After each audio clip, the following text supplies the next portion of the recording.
Welcome to The Longer Game, the only show that's dedicated to the future of retail. We bring on real-life people in the retail industry.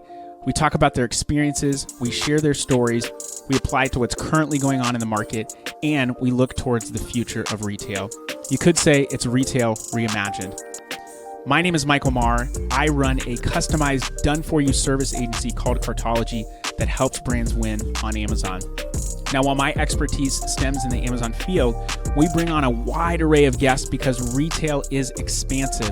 You've got e-commerce. Yes, you've got marketplaces like Amazon.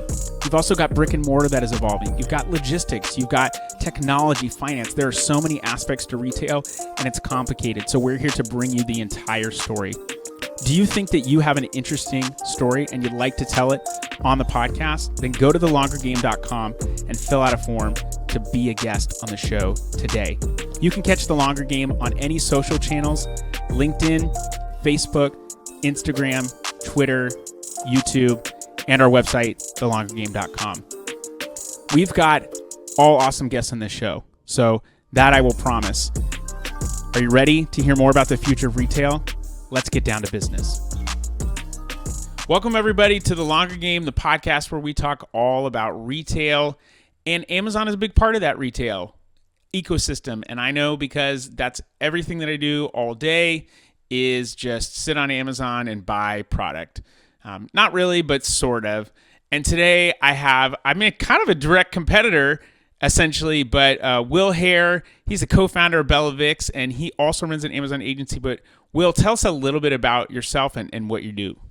Yeah, so great. Thanks for having me, Mike. And yeah, I'm Will. I'm the co-founder of Bella Vix, and we run a marketplace management company, and 80% of my clients are Amazon. So we spend a lot of time, like you, Mike, learning about the Amazon ecosystem and how we can best support the brands who choose to work with us. And at the end of the day, we are a marketing agency. So if we're not increasing sales in one way or another, as charming as I am, clients don't tend to stick around. So I like hanging out with Mike. We're in a few networks together, and he's always pushing the envelope, and that's how we stay ahead in this world. So understanding what's changing, how the ecosystem's changing, and how we can make sure we're implementing the right strategies for the brands that choose to work with us. I feel like there's a couple of things that I'm like pulling out from what you just said. One is, strategy. For me, it's like strategy is where are you going to find people and targeting those people. There's other elements of like, does our creative look good? Do we have inventory? All that kind of stuff. But like, where are we going to find people? That to me feels like the most important part. So when I think about strategy, it's on the ad side, where are we going to find people? And then when it comes to the actual setup, how are we setting things up so that we can get the best possible results? So that's like high level, and that doesn't feel super complicated. But then when you get into the weeds of like actually setting that stuff up, that's where a lot of things go haywire. Hey, man, it keeps us gainfully employed, so blessed there. And I mean, you hit on that, like awareness, impressions, click-through rate. Like, how are we getting more people to our detail page from whatever mechanism we're using? Programmatic, streaming TV, PPC, or just great old organic SEO. And then when they're on the page, how are we converting them into purchases? So that's your point, Mike. A+ content, listings, good messaging. A lot of brands that go from good to great, it's like they have a good grasp on branding and understanding their unique selling proposition versus somebody just trying to flip products. And not that there is anything wrong with that, but if you're not differentiated, competition's going to come and eat your lunch pretty much. And differentiated doesn't have to be reinventing the wheel. You don't have to have a revolutionary product. It could just be, hey, we have this product and we source it from this specific spot, or we have something that is, 100% recyclable. Whatever it is, it doesn't have to be a total reinvention of the wheel. It just has to be something that is unique and that people actually care about. Because at the end of the day, I can send as much traffic to the page as possible, and we're a little bit different than most, search ad agencies in the Google ecosystem, because their job is to get people to the page, not to get people to convert. So they need to get traffic there. Whoever is doing the website, whoever is in charge of that, they have to get people to convert, and we do both of those things for people. So that we certainly have to do that. I find it interesting though that a lot of times we were just talking about sales, before we ever hit record. And a lot of times people will say, yeah, we want to invest, we want to grow. And I am super clear to say it's not going to be profitable. And they usually get that sort of, like, they hear some of it and then it goes away. And then the rubber meets the road and they're spending and they're not super profitable, or it's cutting into profitability. And that usually hurts. And then people are like, oh, this is costing us a lot. And it's like, yeah, was I not clear about that? Like, I felt like we discussed that, but That's the challenge for any like new to market brand, and I agree with you, Mike. Like it's such a interesting topic because like if you do have a great idea, if you build it, they will come. But like getting them to come costs a little bit of money, and like we do launches, and I would say my most successful launch, we maybe did like a $3 ROAS, and we did about half a mil in the first year with a 20% investment. But that was like really niche product and very hard to do. We were lucky yeah. and they had good marketing team. Typically when I do launches, I tell them it's like $1 in, $1 out for at least the first 6 months. Cause like you got to build the audience. You got to let people, there. And also you need that validation. It's like, am I solving the problem enough where somebody's willing to commit to a new to market brand that generally doesn't have a ton of reviews? Generally the assets are subpar at best because they're just trying to get an MVP out. So launches in general are really, really tough. I would just say not even launches though. Brands that are at a certain point and they want to go to the next level, it cuts into profitability because one, you're going after, if you're doing it right, in my opinion, you could do it, you could slow roll it and you could, start to build momentum over time. But if you're already at like 1 million, 2 million, and you're chasing brands that are doing 9, 10, 20, you're going to have to be more aggressive. And if you're doing it right, you have to be going after those terms and those audiences that cost more because there's very specific intent and it is competitive. And so people are willing to spend more. But you have to realize it's not just going after that, one-to-one ROAS and then saying, I'm okay with the one-to-one ROAS. It's like, why are we doing this?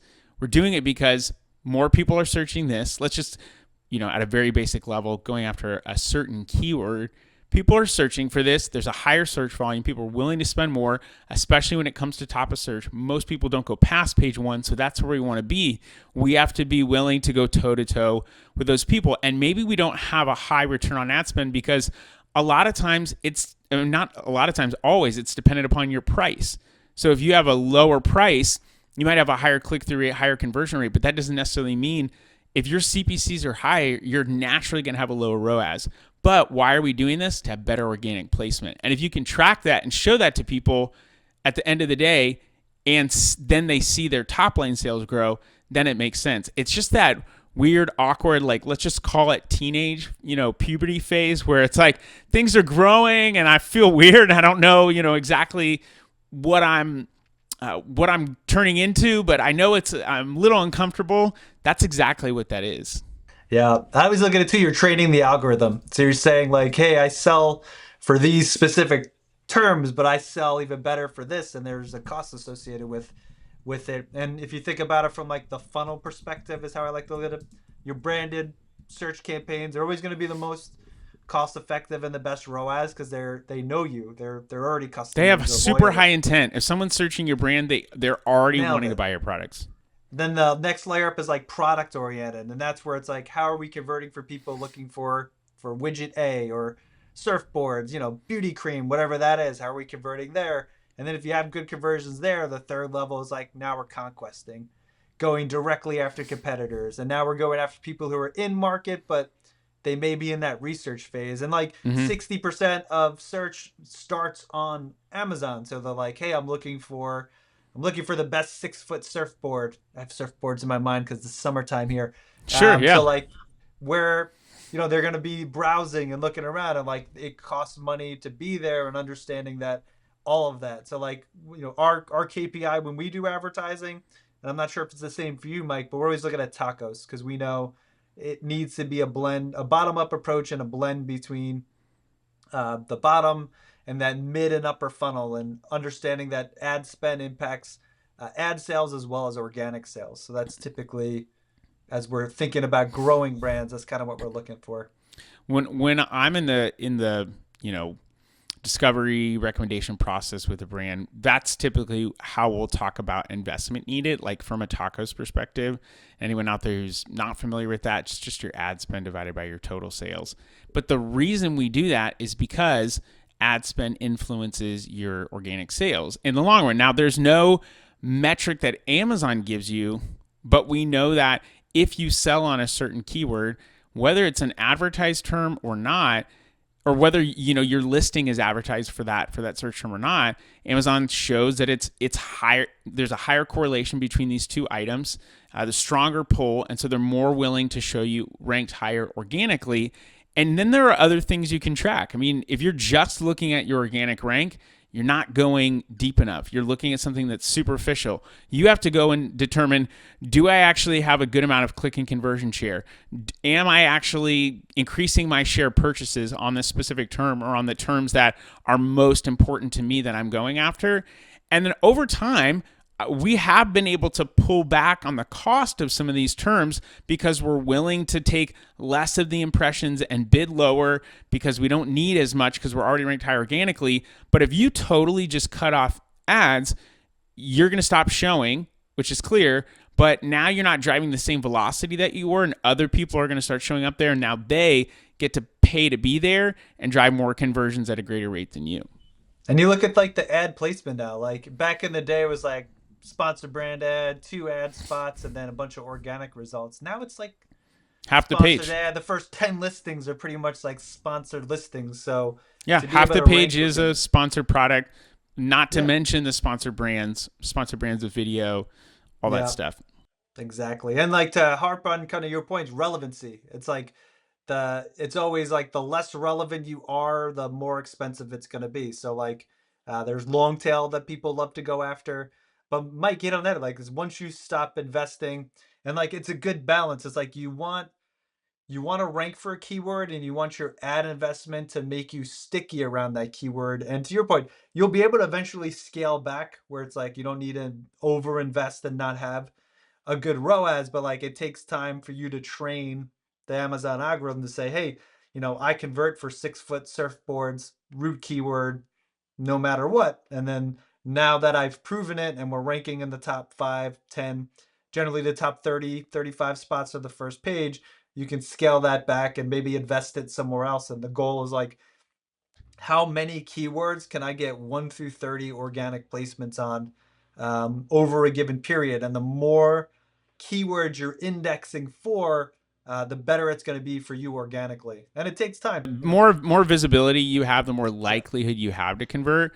But at a certain point, even for some of those terms that you're scaling back on, like you're going to find a base level that if you go below, you'll start to drop in terms of velocity. And you may just have to, that's why I think segmentation of your campaigns is so important. If you're like, I want to rank on this term, and it's also in the mix of all these other terms, it's going to be really hard to have the control that you want, but also you're going to be looking at it in comparison to your return on ad spend on these other terms that maybe you're bidding less aggressively on. And so now you're like, looking at your campaign like, all right, well, this campaign is a 2.5 to 1. So I feel good about that. But in reality, it might actually, if you take out that one rank term, it might really be a 4 to 5, to 1 ad spend, and your rank term is still 1 to 1. But again, it doesn't matter. In my opinion, it doesn't matter if you have a great ROAS on your rank term, if you are owning clicks and conversions on that product and it's driving the velocity you need and you're seeing your top line grow. But that's one of the hardest things for people. I actually think that's easier for people to get now than it was maybe 5 years ago. It was like, well, and this is a low ROAS. Why would I want to keep going on this? But now I think people do start to get it, but then it's just overall sticking with the investment. But that just comes down to how much resources do they have, how how long can they go, with dealing with that lower return until they see the top line sales increase. And that's also just a category thing too. Like, you're anyone in beauty right now, it's very competitive out there. So like, do you have a unique edge? Like, I can push as many people to your page as you want, but if your product sucks, it's not unique, even if the uniqueness is a lower price point, that to me is something that is a value proposition. Maybe it's not unique, but it's something that people are looking for, is like, I'm more pricing oriented. But that also will impact, even if your conversions increase, that will impact your ROAS on ads. And maybe your ACoS is your tacos are naturally just going to be higher because your price point is lower and you need to sell more volume. And then it's like, okay, well, what targets do I look at? That's the complexity of Amazon, is like, there's so many different pieces that are moving, and Amazon is giving us a ton of data now. Yeah, where they were not doing that. And I talked with someone who was at Amazon when they launched sponsored products, and he said all this data that we've had that we're getting released now, even like Amazon Marketing Cloud data, like Amazon's had that since the start. Mm-hmm. Not surprised. They just haven't released it. So you mentioned a ton of really interesting stuff there. I'd love to pick your brain about segmentation, and I think just to harp on your beauty example, like, understanding your customer is key. Like, you should, even as an e-com, like, I as an agency have a ideal customer profile that we build content and conversations around. You should have that for your e-commerce brand, and understand, like, for example, with beauty brands that we find are the most successful on Amazon, understand that their customer probably discovers their product on like Instagram or TikTok, and it spills over. So like, is a cost per acquisition for a new customer the best use of your ad investment, or using a marketing and promotional strategy to increase the average order value a better investment over the long run? So it's like, it's interesting, but knowing your target, your customers, is really important no matter what business you're in. When people ask, how much should I be spending on Amazon? The answer I give is it's not a super definitive answer, but it's always the right answer in this case. And it depends. One, where do you actually want to go? Like, I ask people, what is your sales target? Well, I can't really give that information. Okay, I can't help you. Like, I don't know what your sales target is. I don't know what you're aiming towards. And maybe your target really is just, I need to get stuff off my plate because I'm running, our Amazon business, and I'm running our direct-to-consumer business, and I've got this other, new emerging channel, and I can't handle this all myself. Okay, well, that's something that we can quantify. Like, how much can we take off your plate? But again, where do you want to go? If you don't know where you want to go, I can't give you an estimate of what I think you're going to have to spend to get there. What's the right spend for this category? I don't know. Where do you want to go? Like, what are you wanting to drive towards? What is the right spend for this category? Infinite ad dollars. It's always going to come down to infinite ad dollars. At least in Amazon's mind, they're always going to want to try and get you to spend more. Yeah. And I think there's a little bit of a flawed ideology when there's this like agency ecosystem that is outside of Amazon, but it lives in between brand sellers and Amazon, but it's a part of, the whole ecosystem.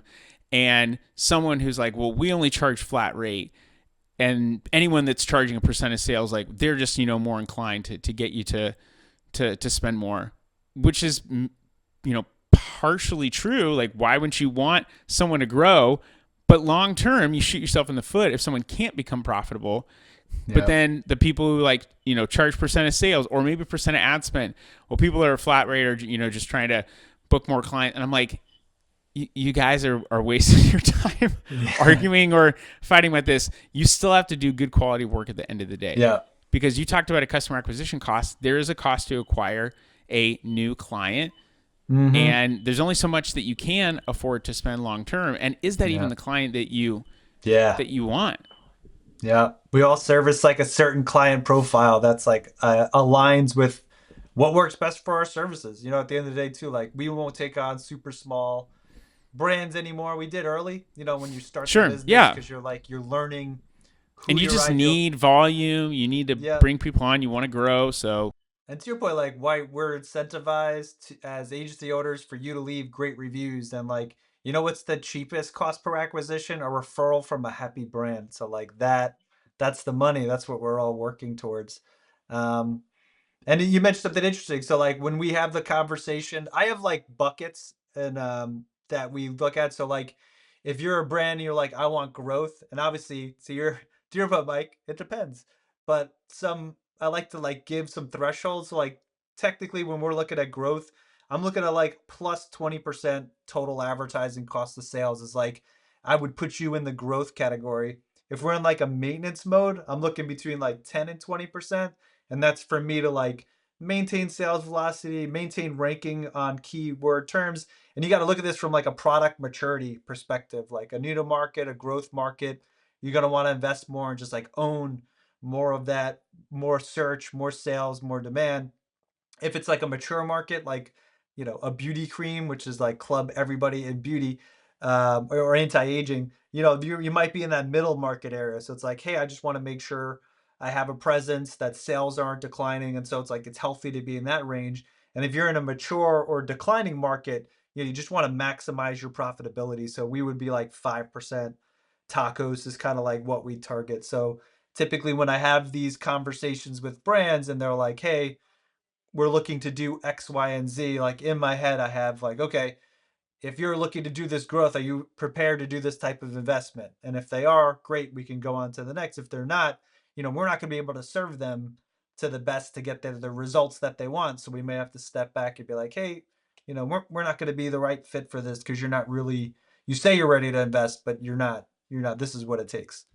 for sure, I was while you were talking, you were like, "Hey, if you can't spend this money, we're not going to be able to serve you well." In my head, I was like, "Man, wouldn't it be crazy if we just like chop this up to be like, we can't serve you well?" It was like I had some whole smear campaign against you. That's where my head was going with that. But I think you're right. If someone like I've got some dirt on you now, Will. Basically, is That's what I'm it. what The I'm saying. editing But team, I'm screwed. I gotta watch what I say. yeah, but if people did that to me, I would screw myself. So I think you have to be willing to invest, but then yes, know your category and know where you're at as a brand. I will say it seems harder and harder for brands to really be under a 10% tacos anymore just because CPCs are going up. They never go down, to be clear. And the category is more competitive. On the whole, I mean, you look at each category, like I'm not seeing any categories that are declining year over year. There's more people getting in the market, so it's more competitive. And so I don't know, what are your thoughts on when you talk with a brand and they're, like, how do we improve profitability or how do we, grow? Like, what are the things that you tell them? All right, well, we know costs are going, no categories growing. So like, here's how you can stay competitive and or be more efficient with your spend or with your brand on Amazon. Like, do you have some things that you chat about with them? Yeah, that's a really great question, Mike. And I guess I'll give some context before I kind of go into my answer. But first, like CPCs, while they're still going up, Amazon's still the cheapest CPCs across the board. I think that's like 79 cents. Facebook and Google are over $1, between $1.20 and $1.50 between the two. So, when you think about Amazon, like, yeah, we've been spoiled for a long time, but like, yeah, Yeah, that's a great point. it's still one of the cheaper costs per acquisition and cost per clicks. And so when we frame it, honestly, SEO and advertising has to work together. The days are gone where I could just like cut inefficient ad spend, which we do. You always got to clean up, but like generally, we what we want to do is find like what's the most relevant keyword terms, what do we want to index for, and then how are we going to do our investment strategy to make sure that what we're doing is sticky and that we're going to have long-term organic growth. And I'll share like one hack I love to do, and we do this with like all brands within the first 90 days as a way to like help stimulate some growth and show some like quick wins. And so what we do, we use Data Dive. I'm a big fan of Brandon Young and his software. Okay. This And show so is brought to you by Data Dive and Brandon Young. You heard it here first. yeah, dropping names.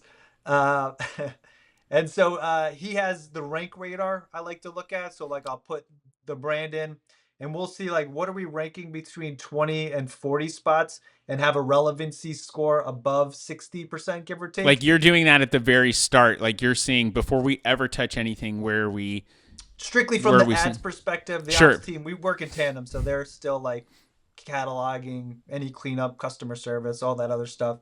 But strictly from an ads perspective, yeah, pretty much after we do probably onboard, connect our software, and start doing some bid maintenance. So by week 2 to 3, where we put this list together, and it's normally not a huge list. Like at the end of it, maybe it's between like 20 to 30 keywords. I mean, you have a Where limit based on your budget. There's only so much that you can spend on really aggressively that you can try and rank on page 1 for. exactly, but these will be the keywords that are easiest to show improvement, and Okay. it'll be one of the most efficient. So Because you you're should have already ranked somewhat highly, and like you said, they've got a good relevancy score, right? exactly. Okay. Yeah, that's nailed it. That's it. That's the science behind it. And then the goal is just, can we get them to within 10 to 15 is usually kind of the push. And then indirectly, and you also got to check the search volume. So if it's like 150 searches, probably not. We try to do like 500 as the threshold, 500 monthly impressions. And that, we do that when we onboard and it's great. And then as we do SEO, we continually go back and look at that. And it's like, where are we ranking? How's the relevancy? And then where can we push ad dollars to help get more of those keywords? And in principle, that's how it works. Obviously, there's diminishing returns. Some CPCs are crazy. Like we were working with a supplement brand. It was like $22 CPCs for some of these keywords. And I'm like, there's no way. So We're just people's gonna branded rank. terms are really high just because they're drivers of growth in the category. Yeah, the Band-Aids, the Instapots, like they're, it is what it is. People don't I've even actually- know it's a rice maker. Right.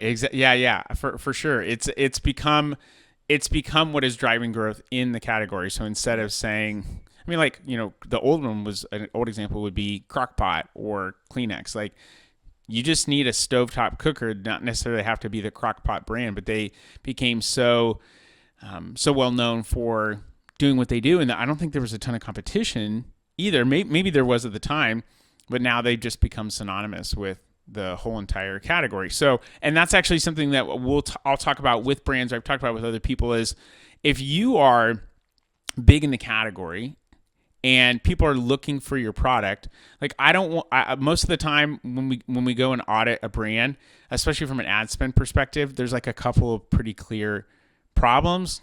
One of them is you could have a great ROAS, and this is really more of an impact than a root cause issue, but your ROAS is great. It's 4-1 overall, but your sales are declining or you're losing the category. Why would that be?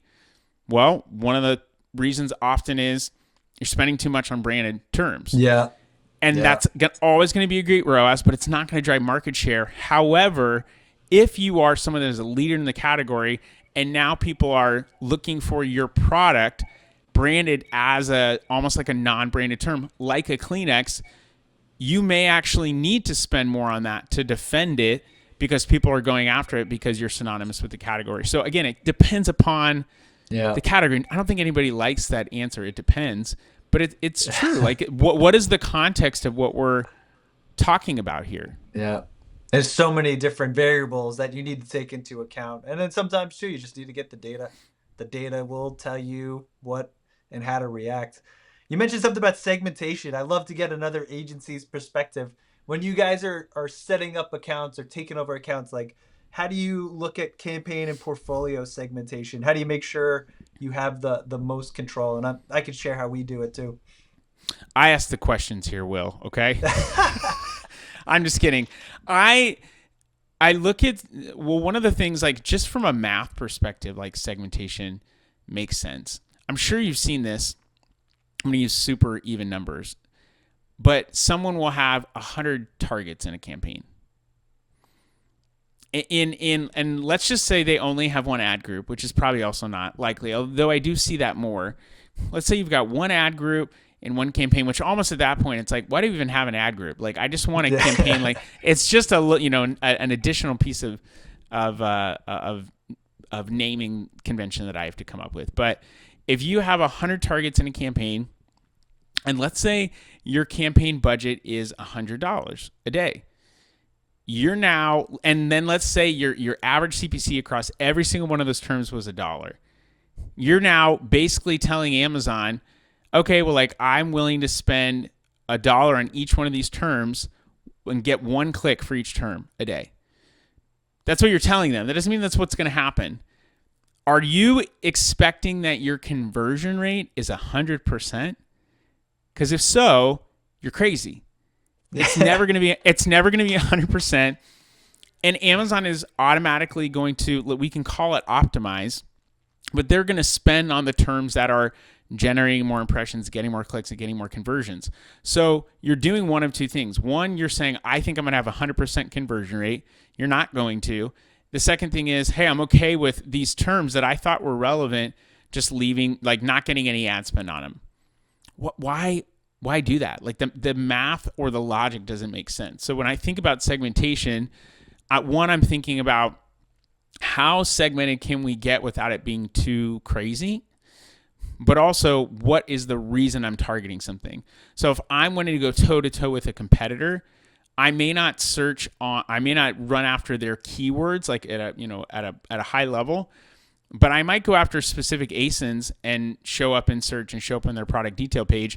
And I've got campaigns based on the campaign type, but also the purpose of going after them, segmented out into different campaigns, and then measuring the efficacy of that. And like, am I willing to spend this much on this competitor? But you can also start to see what's at a really high level. I can go into in Campaign Manager on our dashboard and just say, oh, this campaign right here, this competitor is performing really well, and if I want to dive in, I can. These other competitors not really generating a lot. Like, maybe they're not as valuable of targets as I thought they were. So at a really high level, segmentation helps you analyze performance, but also helps you have more control over, like, okay, we're doing well on this competitor, but we're not doing well on this competitor. I'm going to tamp down ad spend. I'm going to start to do some triaging to figure this out. And then I talked about your intent of targeting. If I want to rank on something, I want one term and basically one product inside of a campaign, so I can drive as much velocity to that one item as possible. I want to know how well branded stuff is going to do. I don't want branded stuff to be in with a rank term because it's going to skew what the actual return on ad spend is, and I might make a bad decision based on that. So it comes down to targeting type, just like analysis, but also control. Like, I don't want Amazon to have control over what's going to happen. I want to be able to control that. Run a tight ship, Mike. Run a tight ship. I love it. Yeah, we're blessed in that sense because it's harder to do that on Google. Like, Google is basically pushing people into PMAX campaigns, which are like an auto monster campaign almost, because they don't tell you this amount was shown on YouTube or this amount was shown in like search. They're deciding what they think is going to work best. That's crazy. We don't do any Google, but I've heard horror stories from brands that like PMAX sucks and all this other stuff. It sounds terrible, but I'll stick with Amazon until they have AMAX or something like that. Yeah, right. Yeah, I mean that could be possible. Yeah, I used to tell people like anything Google's doing, Amazon's like 5 years behind, but I'm not sure. I think they may be at a point where it's just like the e-commerce shoppers, like the Amazon is for products, but Google is still for research, even with the AI integration. So I could totally see how. It's just eventually it's a different user experience. So hopefully no AMAX is coming our way, but I hear you with the PMAX aspect. Well, I mean, like DSP will auto optimize at a certain point, but again, like same with your campaigns, like whatever spends more is probably going to start spending more, but the less terms you have in there, the more control you have over that. So like Amazon's still going to do some of those things, and I'm sure you've seen where you start to even have exact match terms in sponsored brand, and people are starting to show, or Amazon is starting to show on terms that are not as relevant. So you could be showing like, brown bookshelf, and Amazon starts to show black bookcase, black books. And it's like, this is an exact match. Why are you showing this? Like, they're starting to test and experiment with some of those things, which is great for them from an ad spend perspective, but it doesn't necessarily mean efficiency. Yeah, definitely not. That's one of the drawbacks too when because I'll get customers that share screenshots like, why are we showing up for here? And even organic, and it's like we didn't make those changes. That's weird. And then you go in and you're like, Amazon's doing testing. It is what it is. It's not like they alert you either. You find it in the wild and you're like, hey, you're not supposed to be here. Go back home. Yeah. Right. What are you doing? Well, one of the things we talked about, testing, we were talking about, just search in general and how Google has changed a lot because of those AI overviews. And so brands are not seeing as many clicks. Google apparently, though, is saying more people are doing more searches because of AI overviews. They search, then they search again. I don't know how true that is, but people are now having to track, or brands are now having to track their mentions. Okay, well, if you were relying upon ad traffic and that ad gets pushed down, and you're relying upon organic traffic, and now your organic gets pushed down because the AI overview is higher, you're having to reconfigure some things like, how do we actually approach this? But I always feel like it comes back to monetization, because it typically does. So when are they going to start putting ads in these AI overviews? Well, Amazon has Rufus. I don't know how well people are adopting it, but if Amazon, in my mind, if Amazon put Rufus, because generative AI is becoming so popular, into the search bar and force people into that, they would have to use it, and there would be a pretty quick adoption rate, because people are going to want to buy products because of the convenience factor, which is very different than the intent and purpose of Google. But once people start to utilize Rufus, when is Amazon going to start putting ads in there? Like, that just makes a lot of sense. And then I went and searched for like scrub brush is what I searched for, because someone I was with was like, yeah, this is something I was looking for. And I wasn't even looking for this, but what showed up was Rufus sponsored. So I clicked on it, and it was like, why is this a great brush to buy? Well, because of this. So it's pulling stuff from the listing, pulling stuff from reviews, showing it inside of search, and now people are interacting with this potentially versus everything else. And that's something that is like, our products are showing up in searches. We just don't have as much control over where or when they show up. Like, we can't target stuff, and that to me is the crazy part. Like, give me a Topper Rufus bid. Like, give me a TOR bid adjustment, and I'll bid up for that. It's fine. Like, I'm willing to test that and do that, but we don't have that capability right now. But that to me is where it comes down to, is like, what's the monetization? I bet when they integrate in the search, that'll be next. To your point, you're right. It's because right now it's like a nice to have, and we're all trying to optimize for it. But let's keyword search still rules the Amazon world.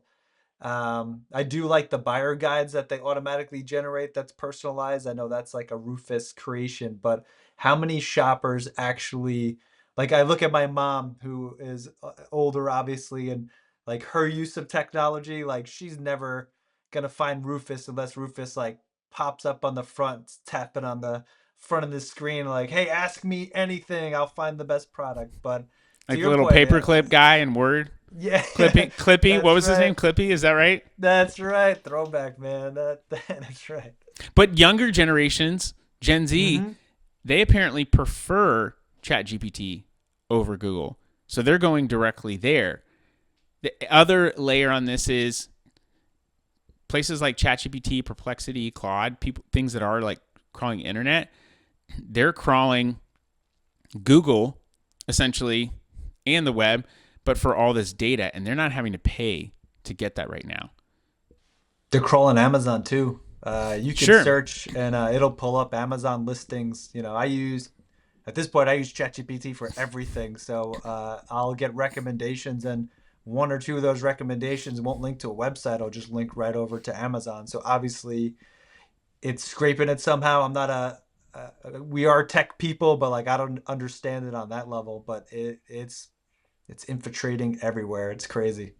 It's basically crawled everything ever that's out there on the web. It already knows, and it's just giving you the answer, which is kind of crazy. Yeah. But I think it's always going to come back to monetization. How do we monetize this? If it's the number of mentions that we get, there are certain things that are more credible in a generative AI search, like the word listicles is a little weird, but basically, like, top 10 brands, for better for you soda, those hold more credibility, and that could shift and change over time as people interact less with maybe more traditional media. Maybe it does start to pull influencers, and that's what they find to be more credible. So yeah, the name of the game. You hear about Amazon buying BAI, where you can wear like an AI monitor on your wrist, and it just records you all day and then provides you summaries and ways you can improve your day-to-day habits. Like the data they're about to get on all of us. They already have data on your home, so you might as well just give them the data on on your body. My issue with that is who's determining, like if they're like, you could move more or eat this or whatever the case might be, who's determining what is the central source of truth? Because even the American Heart Association gives you really bad information on how to improve your health. It's not data backed. It was oftentimes just done out of dogma because there was one scientist that they liked. And so they're like, we like this guy and we're going to put this together. Like, I'm not going to listen to what you tell me. Like, yeah. Who's Dr. Larry? Give me this guy's credentials. But I mean, that's exactly what RFK Jr. is doing in the Department of Health. He's like coming in and breaking stuff up because like, well, this is actually not true. And here's the data to support this thing. And people are getting upset about that. And I'm just like, just because the government says that it's the right thing to do, just because some big governing body, public or private, says it's the right thing to do, where's the information to support that? That's what I start to like, question. We're going to get more tribal, I guess, as like this technology rolls out, and like, what does it mean for society as a whole? It's getting way philosophical, Mike, but it's really like, it's going to be like our generation is going to be the generation that figures a lot of this out for the future. So we'll be in history books in one way or another. But I feel like Gen Z may have an advantage on us though, because they were born basically with tech and that's in their blood. Whereas like we started to use some of these devices when we were already older, and they're like super native to that. My daughter, who's Gen Alpha, that's just like normal for her. Her computer, she has an old MacBook that I have, and her screen has a bunch of fingerprints on it. I'm like, this is not a touch screen, right? Yeah. But that was even the same with her as a kid. It was like, everything was touch, even like a book or something. Yeah. It's like, this is not a touch screen. So it's like just becomes so innate in them. Yeah, it's crazy. You're right. We're the generation where like, just didn't exist. It's crazy.